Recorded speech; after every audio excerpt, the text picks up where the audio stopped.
بسم اللہ الرحمن الرحیم۔ السلام علیکم۔ ماہ ذی الحجہ کی 9 تاریخ جسے یوم عرفہ کا دن کہا جاتا ہے، سال بھر کے مقدس ترین اور افضل ترین دنوں میں سے ایک دن ہے۔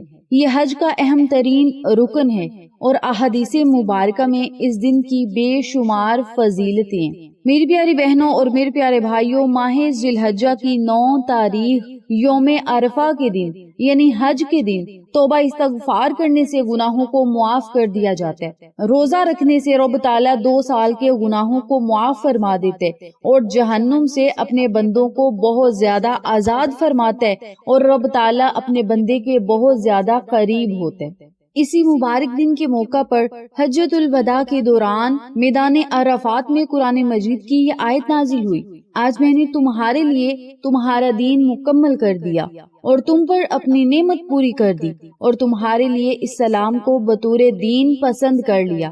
نبی کریم صلی اللہ علیہ وسلم کا ارشاد ہے کہ بہترین دعا یوم عرفہ کی دعا ہے۔ اس دن اللہ تعالیٰ اپنے بندوں کی دعائیں کثرت سے مقبول فرماتا ہے۔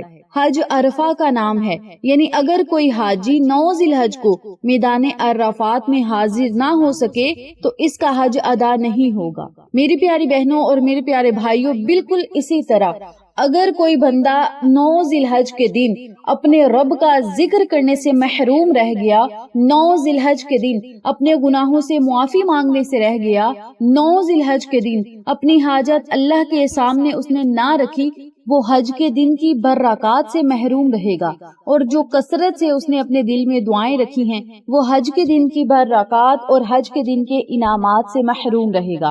جتنا زیادہ ہو سکے 9 ذی الحج کے دن اللہ کا ذکر پاک ضرور کریں۔ دنیا کے کام تو ہوتے رہتے ہیں، لیکن 9 ذی الحج کے دن کو دنیا کے کاموں میں ضائع نہ کریں، عبادت کریں، رب تعالیٰ کے بہترین انعامات سمیٹنے کی کوشش کریں۔ جو لوگ حج کے لیے نہیں گئے، ان کے لیے اس دن روزہ رکھنا انتہائی باعث ثواب ہے۔ کثرت سے اللہ کا ذکر کرنا، تسبیح پڑھنا، تحمید پڑھنا، تحلیل پڑھنا اور تکبیر پڑھنا بہت زیادہ افضل ہے۔ اپنے گناہوں کی سچے دل سے معافی مانگنا، کثرت سے توبہ استغفار کا ذکر پاک کرنا، اپنے لیے، اپنے والدین کے لیے، عزیز و قارب اور پوری امت مسلمہ کے لیے خوب دعائیں کرنا، یہ دن اللہ کی رحمتوں کو سمیٹنے کا بہترین موقع ہے۔ اس لیے اسے فضول کاموں کی بجائے عبادت اور ذکر و اذکار میں گزارنا چاہیے۔ 9 ذی الحج یوم عرفہ کے بابرکت دن جو لوگ حج پر نہیں جا سکے، وہ لوگ 9 ذی الحج یعنی یوم عرفہ کے دن 6 رکعت نفل اس ترتیب سے پڑھیں، اور جو تسبیحات بتاؤں گی، جو دعا بتاؤں گی، اسی ترتیب سے پڑھیں۔ انشاءاللہ بفضل خدا رب تعالیٰ آپ کو عرشوں کے رنگ لگائے گا۔ میری پیاری بہنوں اور میرے پیارے بھائیوں، 9 ذی الحج یوم عرفہ کے دن 6 رکعت نفل کس ترتیب سے پڑھنے ہیں، دھیان اور توجہ سے سنیے گا۔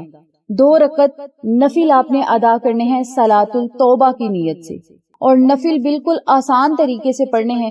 پہلے 2 رکعت نفل کی نیت کرنی ہے، نیت کرنے کے بعد ثنا پڑھنی ہے، ثنا کے بعد سورۃ فاتحہ پڑھنی ہے اور 3 مرتبہ سورۃ اخلاص پڑھنی ہے۔ پھر آپ نے رکوع سجود جانا ہے اور دوسری رکعت بھی اسی ترتیب سے ادا کرنی ہے۔ سلام پھیرنے کے بعد اسی جگہ بیٹھ کر 313 مرتبہ استغفر اللہ استغفر اللہ استغفر اللہ کا ذکر کری، استغفر اللہ و اتوب الیہ پڑھ لیں، استغفر اللہ ربی ان کلمات کو پڑھ لیں، استغفار کی کوئی دعا پڑھ لیں، استغفار پڑھ لیں، استغفر اللہ پڑھ لیں، کوئی بھی لفظ آپ کو آسان لگتا ہے۔ اس بابرکت دن 313 مرتبہ صلاۃ التوبہ کے نفل پڑھنے کے بعد کثرت سے استغفار کا ورد کرنا ہے، اور کثرت سے مراد 313 مرتبہ کی تعداد ہے۔ جب 313 مرتبہ استغفر اللہ پڑھ لیں، پھر اگلے 2 رکعت نفل خالص اللہ کی رضا کے لیے ادا کرنے ہیں۔ اب یہ 2 رکعت نفل دھیان سے سنیے گا کس ترتیب سے پڑھنے ہیں۔ سورۃ فاتحہ کے بعد 11 مرتبہ سورۃ اخلاص پڑھنی ہے، پھر آپ نے رکوع سجود جانا ہے، اسی ترتیب سے دوسری رکعت ادا کرنی ہے۔ سلام پھیرنے کے بعد اسی جگہ بیٹھ کر 200 مرتبہ، صرف 200 مرتبہ سورۃ اخلاص پڑھنی ہے۔ قل هو اللہ احد اللہ الصمد لم یلد ولم یولد ولم یکن لہ کفوا احد۔ سورۃ اخلاص کو 200 مرتبہ پڑھنا ہے۔ 2 تسبیح آپ نے سورۃ اخلاص کی پڑھنی ہے۔ پھر 2 رکعت نفل صلاۃ الحاجت کی نیت سے ادا کرنے ہیں۔ اب صلاۃ الحاجت کی نیت سے جب آپ نے نفل پڑھنے ہیں تو حاجت آپ کی ایک بھی ہو سکتی ہے، لاکھوں ہو سکتی ہیں، کروڑوں ہو سکتی ہیں۔ آپ نے ان حاجات کو اپنے ذہن میں رکھنا ہے، حاجت چھوٹی ہو بڑی ہو کوئی بھی ہو، اسے اپنے ذہن میں رکھتے ہوئے 2 رکعت نفل صلاۃ الحاجت کی نیت سے ادا کرنے ہیں۔ اب صلاۃ الحاجت کی نیت سے جو نفل پڑھنے ہیں وہ اس ترتیب سے پڑھنے ہیں کہ سورۃ فاتحہ کے بعد 21 مرتبہ سورۃ اخلاص پڑھنی ہے، پھر رکوع سجود جانا ہے اور اسی ترتیب سے دوسری رکعت ادا کرنی ہے۔ سلام پھیرنے کے بعد اسی جگہ بیٹھ کر 100 مرتبہ حسبنا اللہ ونعم الوکیل، حسبنا اللہ ونعم الوکیل کا ورد کرنا، 100 مرتبہ لا الہ الا انت سبحانک انی کنت من الظالمین، ان کلمات کو بھی 100 مرتبہ پڑھنا اور آخر میں نبوی دعا پڑھنی ہے۔ احادیث کے مطابق اس دن آقا علیہ الصلوۃ والسلام اور ان سے پہلے گزرے ہوئے تمام انبیاء کرام کی سب سے بہترین اور پسندیدہ یہ دعا ہے، لا الہ الا اللہ وحدہ لا شریک لہ لہ الملک ولہ الحمد وہو علی کل شیء قدیر۔ اس دعا کو آپ نے کثرت سے پڑھنا ہے، آپ 10 مرتبہ پڑھ لیں، آپ 33 مرتبہ پڑھ لیں، 100 مرتبہ پڑھ لیں، جتنی مرتبہ آسانی کے ساتھ یہ دعا پڑھ سکتے ہیں اس دعا کو ضرور پڑھیں۔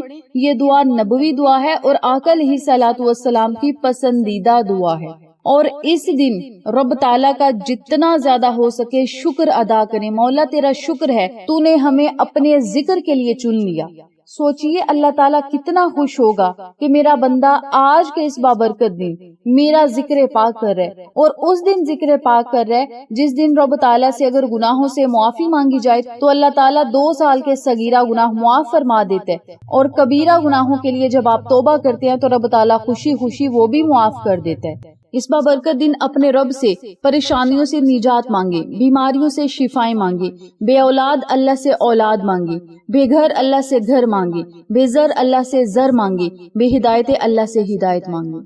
جن کی اولاد راہ رات سے بھٹک چکی ہے، والدین کی عزت نہیں کرتی، کوئی کام کاج نہیں کرتی، یا کاروبار میں کسی کو کامیابی نہیں مل رہی، یا کسی نے امتحان میں کامیاب ہونا ہے، کوئی بھی آپ کا مسئلہ ہے، کوئی بندش ہے، رکاوٹ ہے، حاسدین کے حسد سے بچنا ہے، ظالموں کے ظلم سے بچنا ہے، دشمنوں کی دشمنی سے بچنا ہے، جادو جنات کے وار سے بچنا ہے، کوئی بھی آپ کا مقصد ہے، پریشانیوں سے نکلنا ہے، مصیبتوں سے نکلنا ہے، کوئی کورٹ کچہری کا مسئلہ ہے، کوئی بھی آپ کا مسئلہ ہے، اس عمل کو، اس وظیفے کو، ان نوافلوں کو اسی ترتیب سے پڑھیں، ان تسبیحات کو اسی ترتیب سے پڑھیں، نبوی دعا پڑھیں، اور پھر رب تعالیٰ کے حضور رو رو کر گڑ گڑا کر دعائیں کریں۔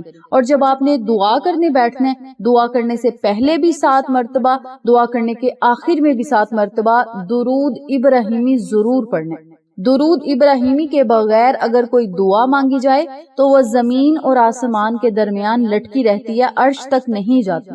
اس لیے آپ سب سے گزارش ہے دعا کرنے کی اول آخر 7 مرتبہ درود پاک پڑھیں، اللہ سے خوب رو رو کر گڑ گڑا کر دعائیں کریں، فضول کاموں کو اس بابرکت دن چھوڑ کر عبادت میں گزاریں، اللہ کی رحمتیں سمیٹنے کی کوشش کریں، اور اپنے مقدروں کو، قسمتوں کو عرشوں کے رنگ لگتے آپ خود اپنی آنکھوں سے دیکھیں گے۔